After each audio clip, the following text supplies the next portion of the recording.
वैश्विक स्तर पर अगर हम लोग स्थापित करने की बात करें तो मैं आपको थोड़ा सा वैश्विक स्तर की तरफ ले जाना चाहता हूँ कि अगर समाजकार के प्रारंभ का काम बात करें तो एक तरीके से जो हम लोग इतिहास में पढ़ाने की कोशिश करते हैं तो इसकी उत्पत्ति 1869 के रूप में हम लोग मानते हैं। 1869 में इसकी उत्पत्ति इंग्लैंड से प्रारंभ मानी जाती है।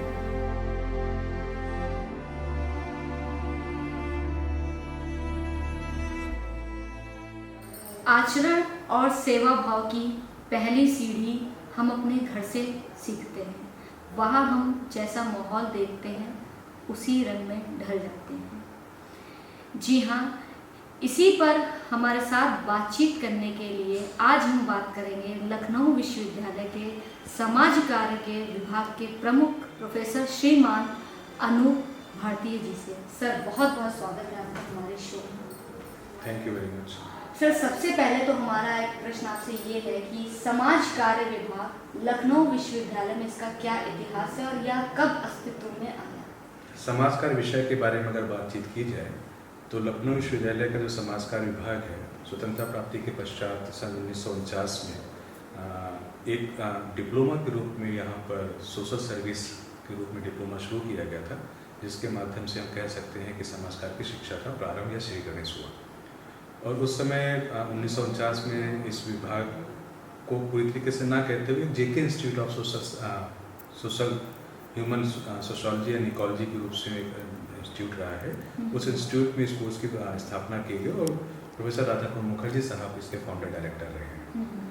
उसके बाद अगर हम बात करें तो सन 1954 में समाजकार में फिर इस नॉमेनक्लेचर को बदलते हुए इसको मास्टर ऑफ सोशल टेक्निक्स का नाम दिया गया और बाद में 1955 में मास्टर ऑफ सोशल वर्क की पहली डिग्री लोगों को अवार्ड की गई। 1972 में ये डिपार्टमेंट सेपरेट हो गया डिपार्टमेंट ऑफ सोशोलॉजी से। तो एक स्वतंत्र विभाग के रूप में अगर हम बात करें तो ये लखनऊ विश्वविद्यालय में सन 1972 से कार्यरत है और 2022 में हम लोग अपने 50 साल पूरे कर चुके हैं और उसको गोल्डन जुबली ईयर के रूप में मना रहे हैं। अब जहाँ तक और इसके विकास के पथ पर अगर इसकी बात की जाए तो समाजकार इस विभाग का बहुत बड़ा योगदान जो पूरे भारतवर्ष में रहा है। कुछ चुने चुने संस्थानों में इसको स्थान प्राप्त है। सबसे खास बात मैं आपको बताना चाहूँगा कि भारत का अपना पहला विभाग ऐसा है जो विश्वविद्यालय अनुदान युक्त की एक स्कीम होती है सेंटर फॉर एडवांस स्टडीज़, वो इसको पहला श्रेय प्राप्त है पूरे भारत में। और इस विभाग को ये भी एक श्रेय प्राप्त है कि यहाँ पर जो शिक्षा प्रारंभ की गई स्नातक स्तर से लेकर के जो हाईएस्ट डिग्री होती है डीलिट की, तो this is the first department in all over the India to offer the UG programme to the DLitt programme. क्योंकि बाकी विभागों में कहीं कहीं पे ये चीज़ देखने के लिए आया है कि कहीं पे पीजी की क्लासेज रहती हैं या डीलिट की दी जा रही, मगर कंपोजिट प्रोग्राम जो रहा है ये लखनऊ विश्वविद्यालय के समाज कार्य विभाग को है। और इसके साथ साथ अगर बात करें तो हम लोग कह सकते हैं कि लखनऊ विश्वविद्यालय में समाज कार्य में 1960 में सबसे पहली पीएचडी डिग्री अवार्ड की गई है। तो अब तक हम लोगों ने अगर हम लोगों ने इसका डेटा भी कंपाइल कर रखा है तो कम से कम मोर देन 300 रिसर्च डिग्री यहाँ पर अवार्ड की जा चुकी है। और बहुत से हम लोग के द्वारा जो है विभाग से कोर्सों का संचालन किया जा रहा है। वर्तमान समय अगर हम लोग बात करें तो 4 मास्टर डिग्री प्रोग्राम हम लोग ऑफर कर रहे हैं और इसके अलावा एक यूजी प्रोग्राम हम लोग ऑफर कर रहे हैं और स्नातक स्तर पर एक विषय के रूप में समाजकार की शिक्षा प्रदान की जा रही है। सर, स्टूडेंट्स से रिलेटेड अगर मैं पूछूं कि इस कोर्स को करने के बाद वो किस फील्ड में जा सकते हैं? ये बहुत अच्छा प्रश्न है और एक आम आदमी के लिए बहुत कंफ्यूजिंग भी है।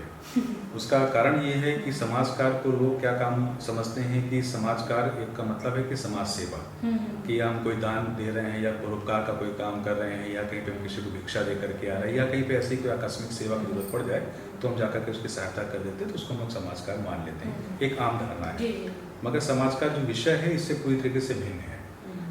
सबसे खास बात है कि समाजकार विषय को हम लोग एक व्यावसायिक विषय के रूप में मानते हैं और व्यावसायिक कोई भी विषय व्यावसायिक अगर होता है तो उसके लिए कुछ उसकी आचार संहिताएं होती हैं, कुछ उसके टूल्स एंड टेक्निक्स होते हैं जिसको लोग फील्ड में टेस्ट करते हैं। तो समाजकार की भी अपनी कुछ विधियां हैं, प्रमाणित विधियां हैं। उन प्रमाणित विधियों को हम लोग क्षेत्र में जाकर के उसको परीक्षण करते हैं, उसके आधार पर हम लोग काम करते हैं।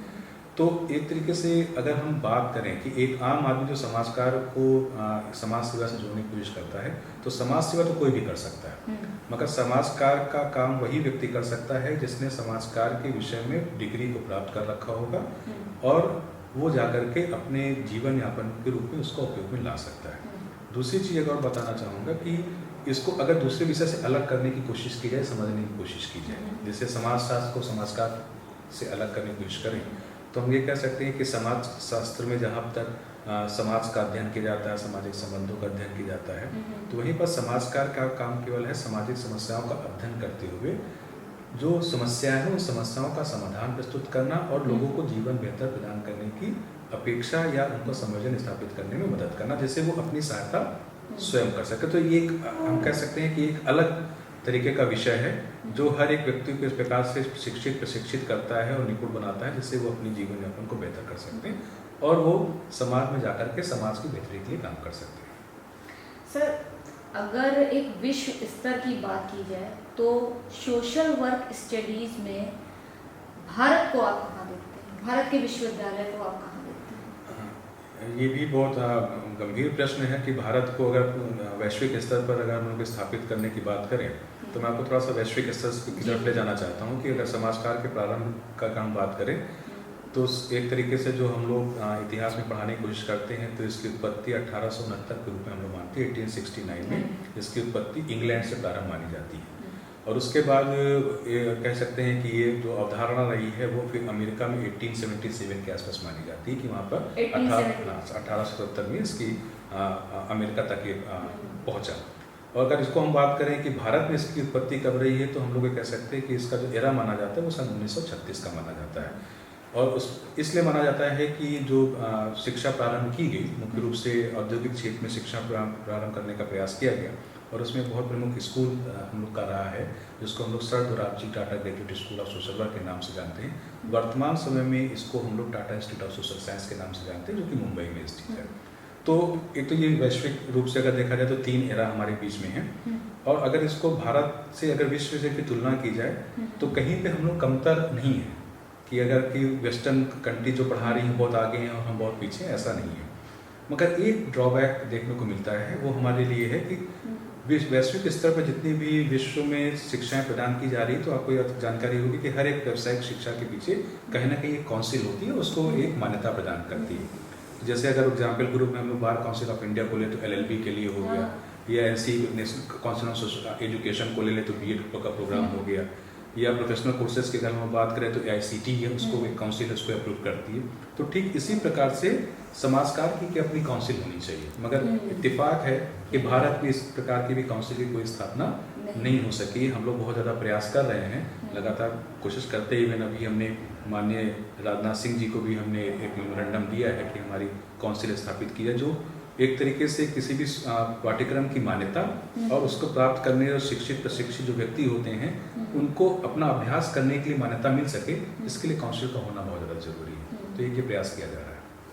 सर, कॉर्पोरेट सोशल रिस्पॉन्सिबिलिटी के फायदे जो लोगों को मिल रहे हैं, एक तो ये जानना चाहेंगे कि असल मायने में आपको क्या लगता है वो फायदे मिल रहे हैं या आपको क्या लगता है कि उसमें कुछ व्यापक बदलाव भी हो रहे हैं?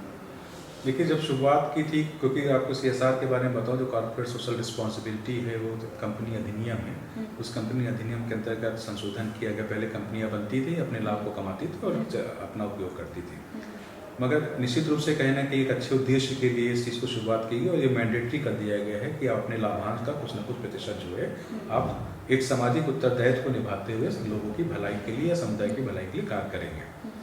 अब इसमें 2 तरीके से हम लोग बात समझ सकते हैं। कुछ जैसे कॉर्पोरेट सोशल रिस्पॉन्सिबिलिटी, बहुत से जो ऑर्गेनाइजेशंस हैं या संगठन है, बड़ी बड़ी कंपनियां हैं, उनके अपने खुद कॉर्पोरेट सोशल रिस्पॉन्सिबिलिटी के खुद अपनी कह सकते हैं कि यूनिट्स हैं। वो अपनी यूनिट्स के थ्रू ही सोशल रिस्पॉन्सिबिलिटी के दायित्व को निभाते हैं, जिस प्रकार गाँव गोद ले लिया या सर्विसेज प्रोवाइड कराती।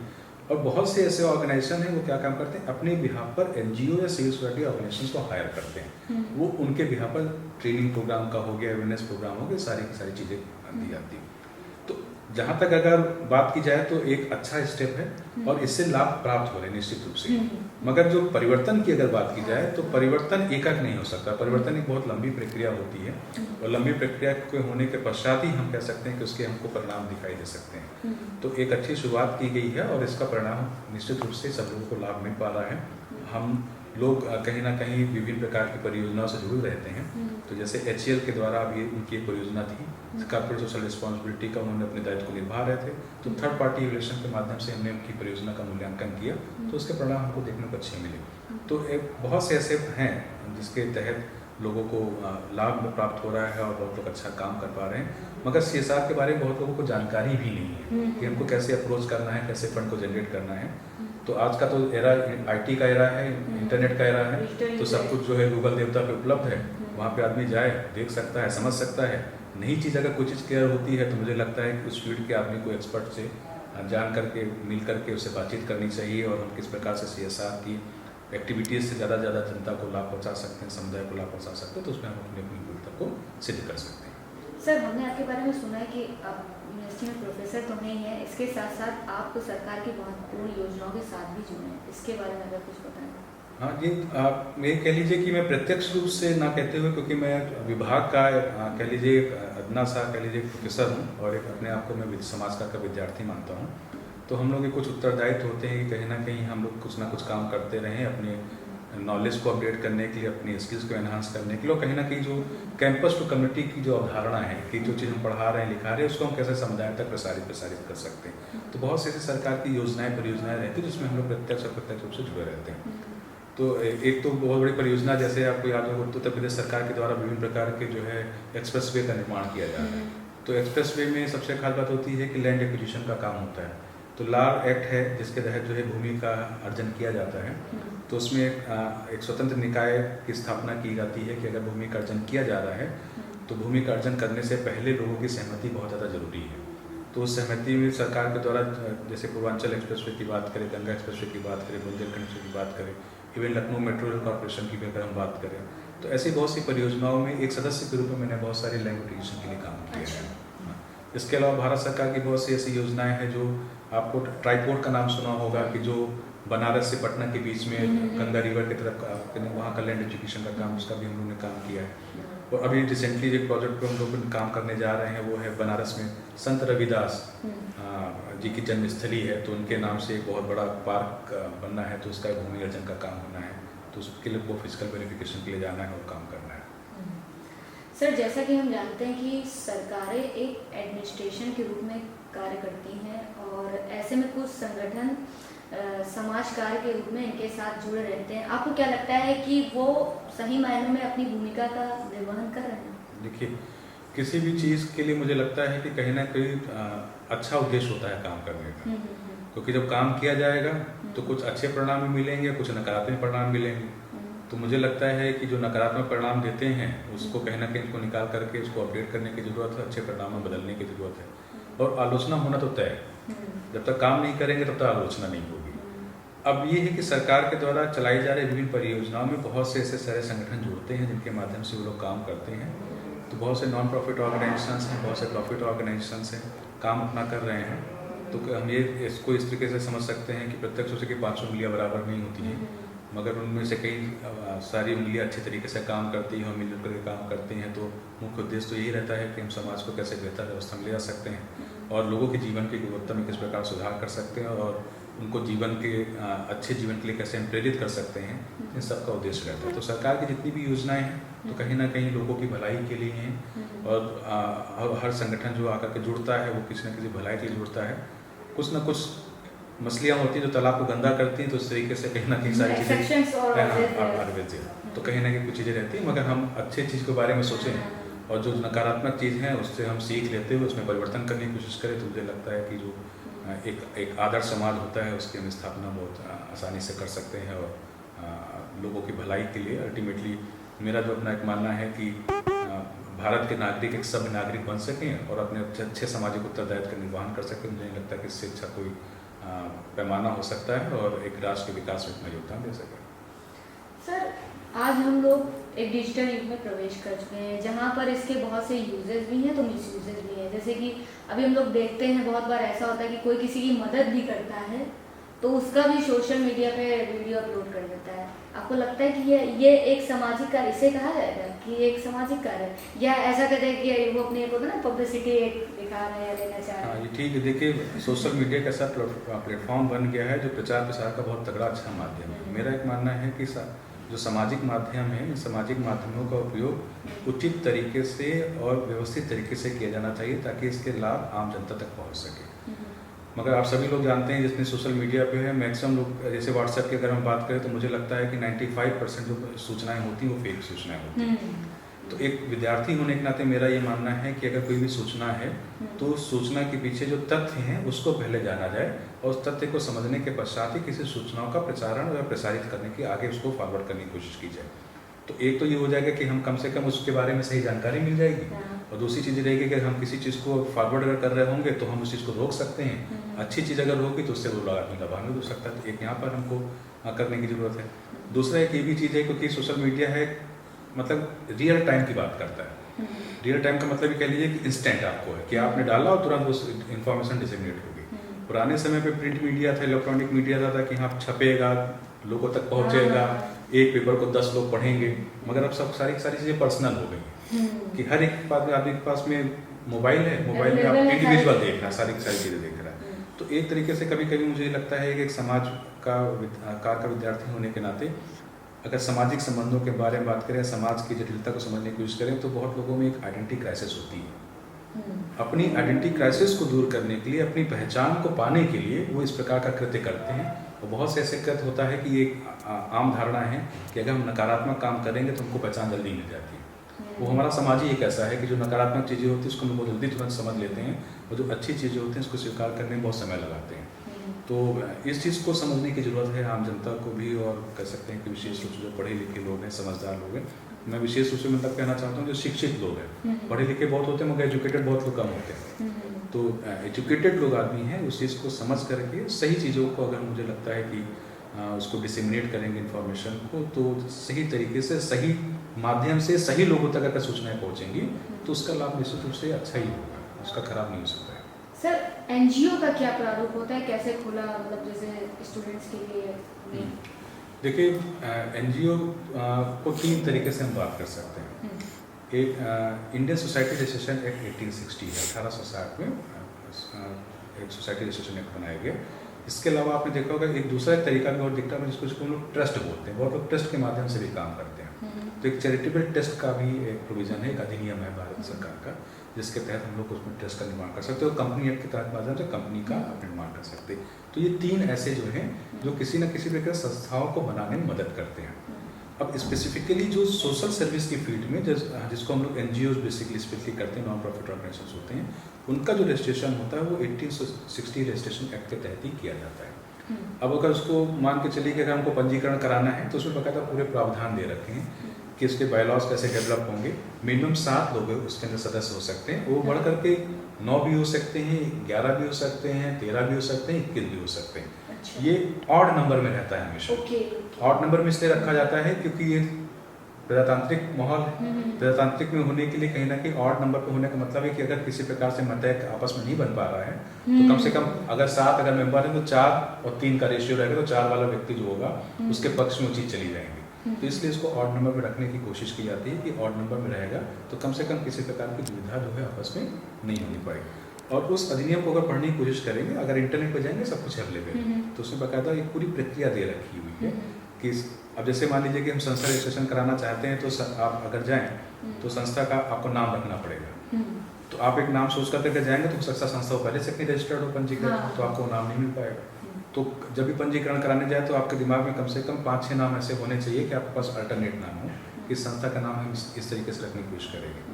और मुझे जहाँ तक जानकारी है, जो लखनऊ की अगर हम बात करें तो लखनऊ में विकास चारबाग के पास में विकास दी बिल्डिंग है, उसमें 6th फ्लोर पर मेरे ख्याल से रजिस्ट्रेशन ऑफिस है।